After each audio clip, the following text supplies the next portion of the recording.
Baik, terima kasih Ustazah. Bismillahirrahmanirrahim. Assalamualaikum warahmatullahi wabarakatuh. Waalaikumsalam warahmatullahi wabarakatuh.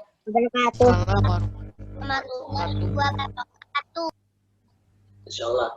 Alhamdulillah wassalatu wassalamu ala asyrafil anbiya'i wal mursalin sayyidina Muhammad wa ala alihi wa sahbihi wa man tabi'ahum bi ihsanin ila yaumid dawam, amma ba'd. Baik, untuk peserta milad Rumah Al-Faqih yang insyaallah senantiasa dilindungi dan diberkahi oleh Allah Subhanahu wa taala. Pertama-tama marilah kita panjatkan rasa syukur kita kehadirat Allah Subhanahu wa taala yang mana dengan kuasa beliau kita semua dapat kumpul di sini di acara Milad Rumah Al-Faqih dalam keadaan sehat walafiat dan dalam keadaan sehat jasmani dan rohani. Semoga untuk seterusnya kita selalu dan senantiasa dilindungi oleh Allah dari segala penyakit ataupun musibah yang akan datang. Tak lupa juga salat serta salam senantiasa kita curahkan kepada junjungan kita Nabi besar Muhammad sallallahu alaihi wasallam yang mana dengan bimbingan beliau kita bisa mengenal Al-Qur'an dan beliau juga mengajarkan juga kepada kita bagaimana cara membacanya sehingga kita sebagai umat muslim memiliki kewajiban yaitu untuk selalu untuk berinteraksi dengan Al-Quran kapanpun dan dimanapun. Baik, sebelumnya saya perkenalkan dulu ya, karena saya di sini pengajar baru. Nama lengkap saya Firzan Parisamlan. Nah, alhamdulillah saya baru lulus pondok tahun ini. Dan alhamdulillah seperti yang sudah diinfokan, alhamdulillah saya sudah menyelesaikan hafalan 30 juz. Masya Allah. Alhamdulillah.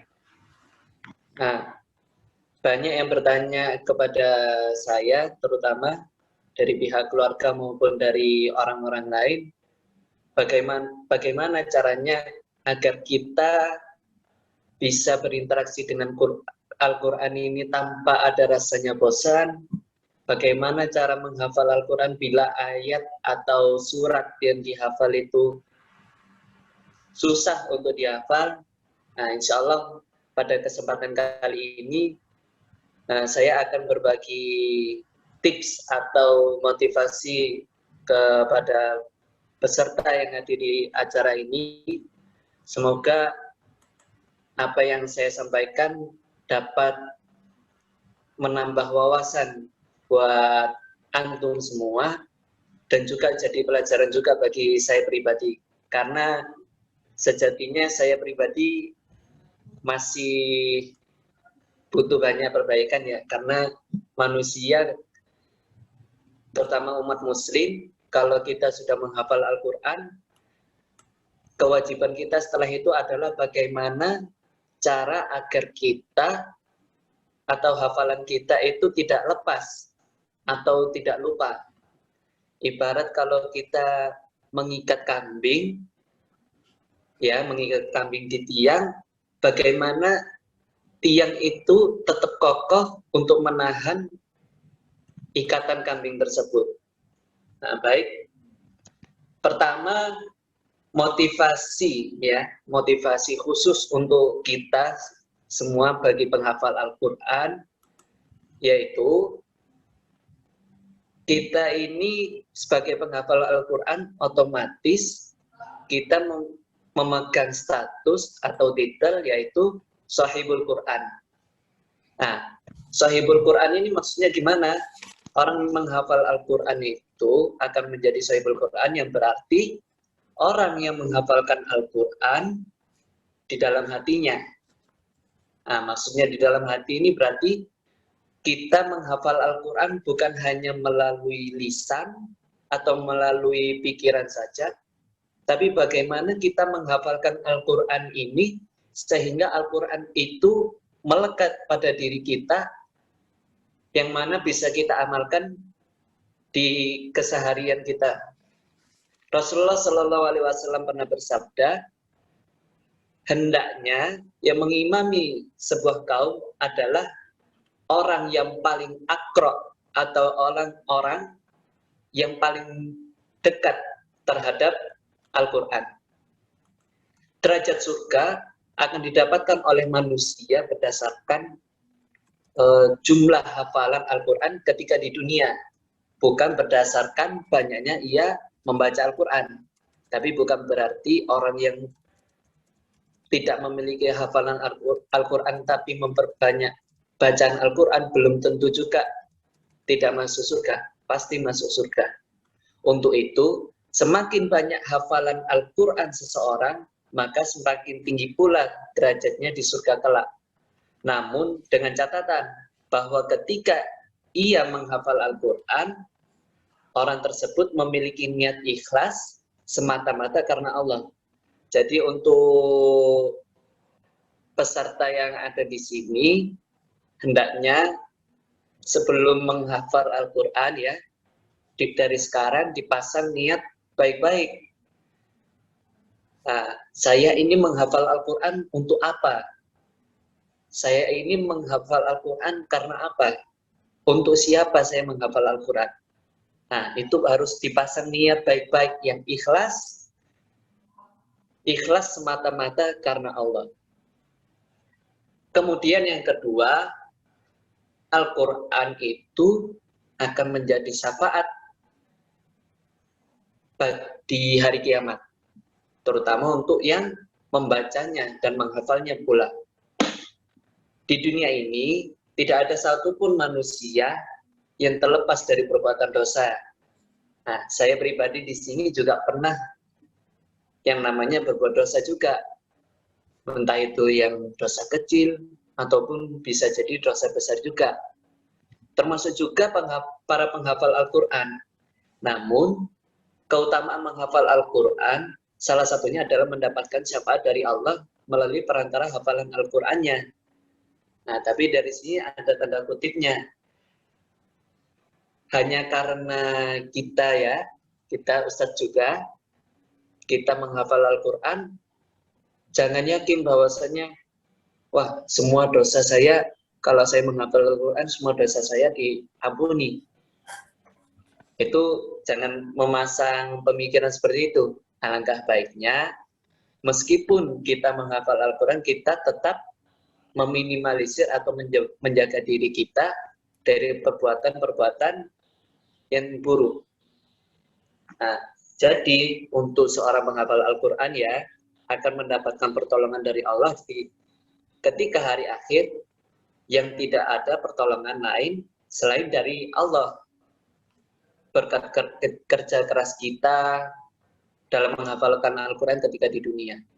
Jadi meskipun kita setiap hari bisanya misalkan menghafal satu ayat atau 2 ayat, itu sama Allah bukan dihitung hanya satu ayat itu aja, satu kebaikannya, tetapi usaha kita juga dihitung oleh Allah. Bagaimana perjuangan kita dalam menghafalkan satu ayat itu dengan susah payah, dengan niat yang sungguh-sungguh, sampai pada akhirnya kita bisa menghafalnya. Dalam sebuah hadis Rasulullah Shallallahu Alaihi Wasallam pernah bersabda, bacalah Al-Quran karena ia akan datang pada hari kiamat sebagai syafaat bagi pembacanya atau bagi pemeluknya. Hadis riwayat Muslim. Kemudian bagi kita para penghafal Al-Quran, kita ini termasuk dalam sebaik-baik manusia, sebagaimana yang Rasulullah SAW pernah sampaikan, sebaik-baik di antara kalian adalah orang yang belajar Al-Quran dan mengajarkannya. Jadi menghafalkan Al-Quran ini berarti juga belajar Al-Quran.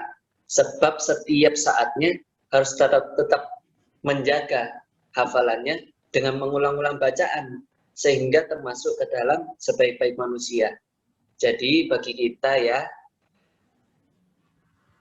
sebenarnya Ustadz sendiri punya penyesalan, yaitu memulai hafalan Al-Qurannya tidak di usia dini seperti adik-adik. Adik-adik mulai umur, ada yang umur 5 tahun, 4 tahun, 7 tahun, itu sudah mulai menghafalkan Al-Quran. Itu sebenarnya Ustadz pribadi itu sangat iri kepada penghafal yang di bawah usia Ustadz. Ustadz selalu berpikir, alangkah baiknya kalau mulai dari kecil sudah bisa menghafal Al-Quran. Nah, jadi bagi adik-adik sekalian, harusnya bersyukur dari usia dini bisa menghafal Al-Quran. Dan setidaknya semangat kalian dalam menghafal Al-Quran itu semakin bertambahnya umur, harus lebih semangat dari Ustadz. Jangan Ustadz pengajar-pengajar lainnya lebih semangat dari adik-adik. Harusnya adik-adik lebih semangat dari pengajarnya. Agar nanti ketika adik-adik sudah beranjak dewasa atau sudah di usia menjadi mempunyai keluarga, nah adik-adik harus siap untuk mengajarkan apa yang adik-adik sudah pelajari atau hafalkan. Nah, kemudian juga kita sebagai penghafal Al-Quran ini didahulukan, terutama untuk yang laki-laki ya, didahulukan untuk menjadi imam sholat. Imam sholat ya. Memilih imam sholat berjamaah itu harus didahulukan orang yang paling banyak hafalan Al-Qur'annya. Bukan yang paling bagus bacaannya ya, yang paling diutamakan yaitu yang paling banyak hafalan Al-Qur'annya. Itulah salah satu keutamaan menghafal Al-Qur'an yang bisa didapatkan di dunia. Rasulullah Shallallahu Alaihi Wasallam pernah bersabda, yang paling berhak jadi imam adalah yang paling banyak hafalan Al-Qur'annya. Jika dalam Al-Quran mereka sama, maka didahulukan yang paling paham dengan sunnah. Dan seseorang tidak boleh menjadi imam di wilayah orang lain. Hadis riwayat Ahmad. Jadi untuk adik-adik yang mulai usia dini ini menghafalkan Al-Quran, terutama yang laki-laki ya, nanti ketika dewasa harus siap ketika ditunjuk untuk menjadi imam. Jadi nanti ketika adik-adik di masjid di wilayah masing-masing ya, terutama ketika adik-adik di situ, ketika di situ sudah tidak ada imam, adik-adik harus siap ditunjuk untuk menjadi imam. Bukannya menolak, karena itu memang sudah ajaran dari Rasulullah Shallallahu Alaihi Wasallam. Kemudian yang terakhir, orang tua penghafal Al-Quran itu akan mendapatkan mahkota dari cahaya.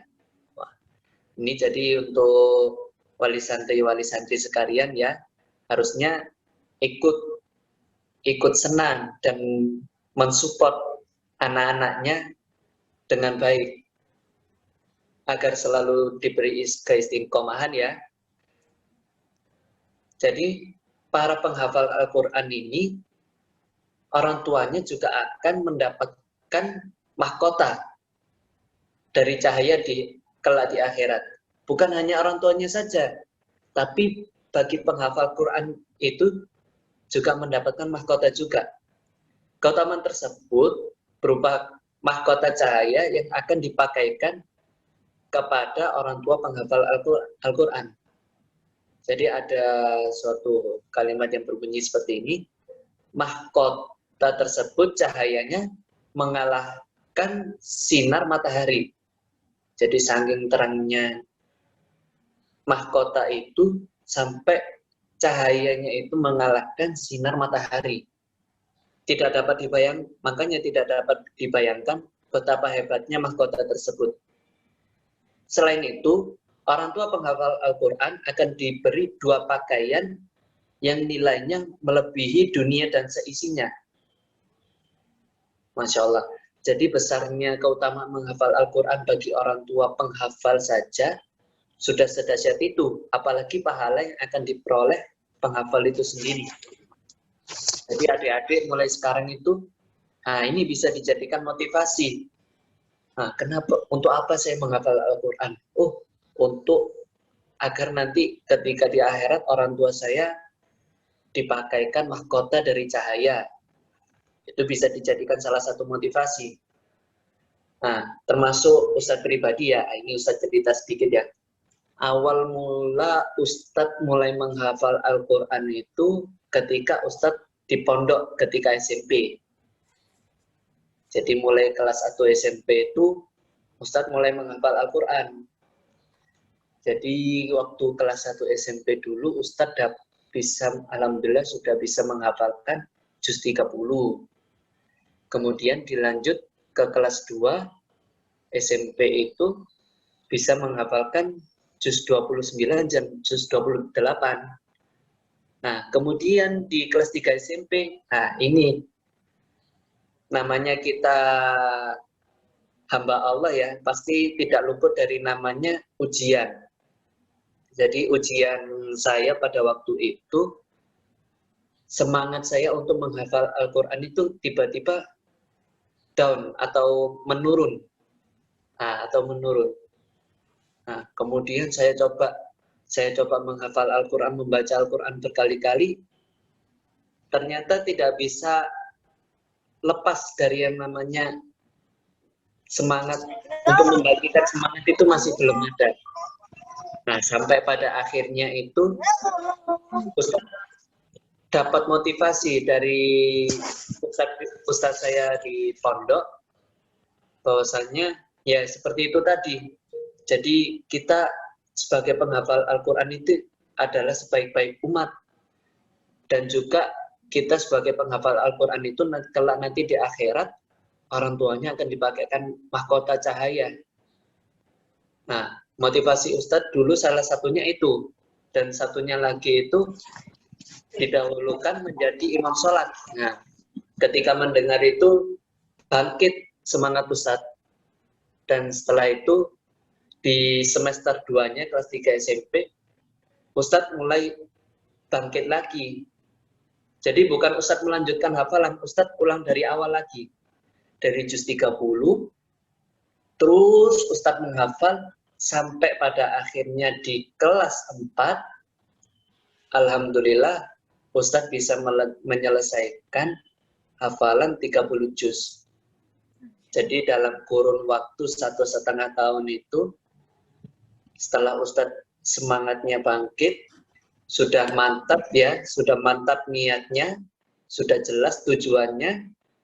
Jadi Ustadz semangat menghafal Al-Quran, Ustadz baca terus dihafal, terus dipahami artinya, sampai pada akhirnya dalam kurun waktu 1,5 tahun, alhamdulillah sudah bisa menyelesaikan 30. Tapi belum berhenti sampai situ.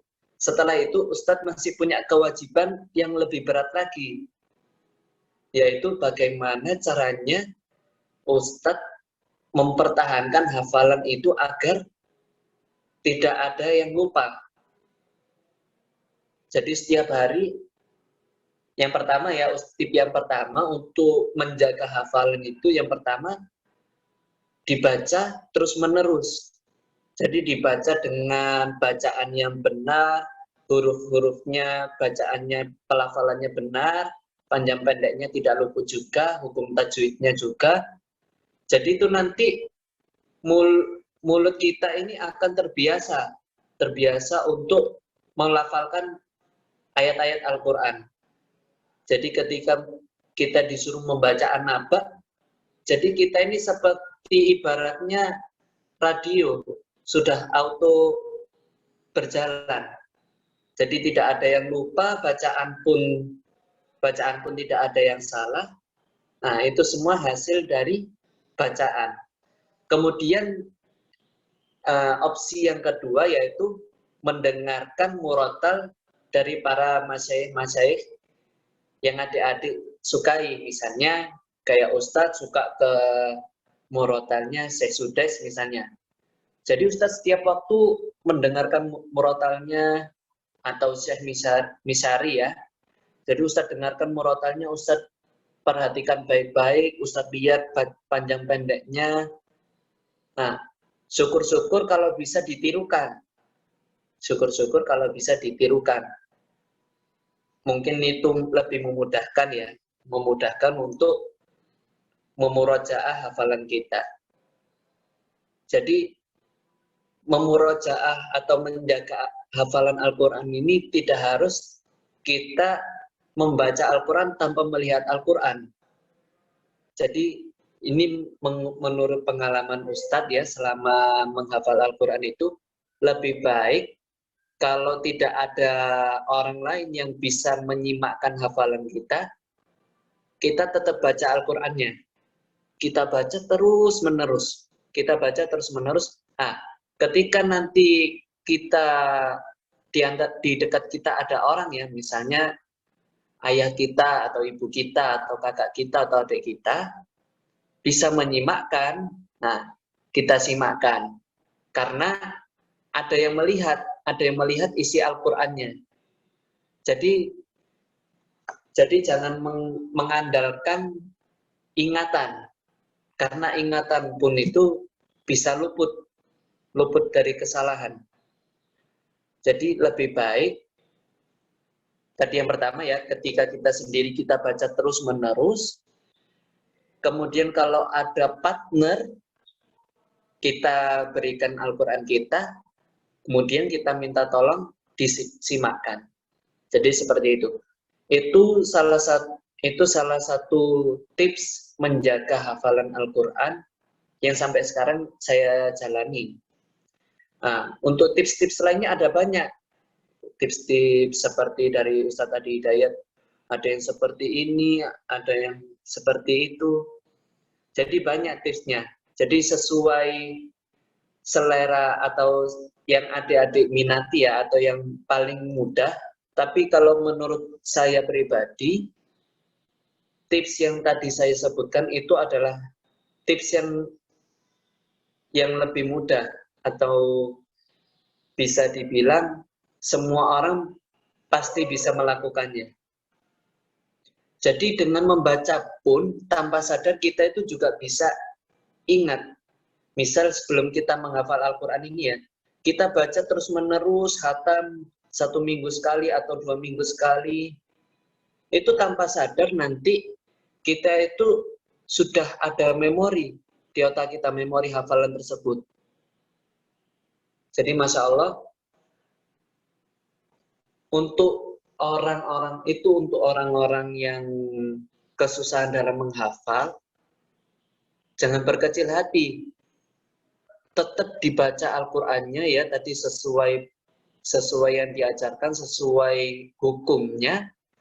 Nanti lama-kelamaan itu pasti akan hafal. Entah dalam kurun waktu 1 bulan atau 2 bulan, pasti nanti yang dibaca itu akan hafal. Dan kemudian jangan lupa mendengarkan murotal-murotal atau bacaan ayat suci Al-Quran dari ulama-ulama yang ahli, atau istilahnya yang fasih dalam pengucapannya. Jadi untuk adik-adik jangan kendor semangat, harus terus semangat. Kalau nanti tiba-tiba semangatnya turun, cepat ingat-ingat, atau nanti tulis ya di kertas itu, kemudian ditempel di depan lemari kamar. Jadi nanti ketika patah semangat atau setiap waktu pasti nanti ada lihat, saya menghafal Al-Quran untuk ini. Jadi semangat itu tetap terjaga dan tetap konsisten dalam menghafal Al-Quran. Jadi seperti itu. Nah, insya Allah itu saja sedikit yang bisa saya sampaikan. Kurang lebihnya mohon maaf yang sebesar-besarnya bila ada kesalahan dalam tutur kata maupun perbuatan. Atlubukum fi riayatillahi wal amni wa kullu amrin mufawwadun 'ala Allah. Wassalamualaikum warahmatullahi wabarakatuh.